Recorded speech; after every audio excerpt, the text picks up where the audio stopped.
this tutorial, I will show you how to write on both sides of a Word document and align text on the left and right sides of the same line. This is useful when creating multiple columns and organizing text efficiently. Let's get started. First, make sure the ruler bar is visible in your Word document. If you do not see it, go to the top menu and click on the View tab.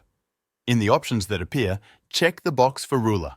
This will display the ruler bar beneath the ribbon at the top of the screen.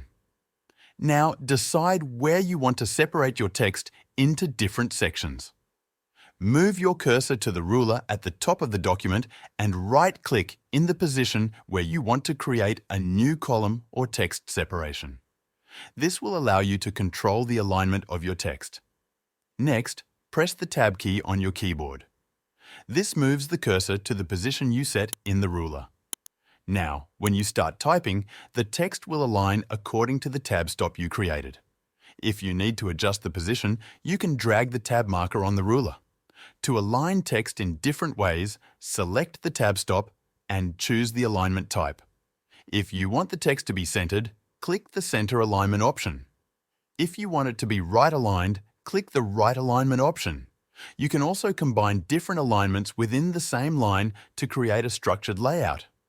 You can continue this process to create multiple columns and align your text exactly how you want.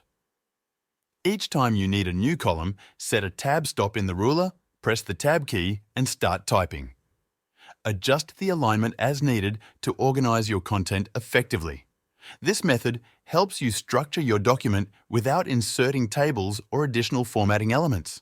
It is especially useful for formatting invoices, lists, and other structured text layouts. That's it for this tutorial. Thank you for watching.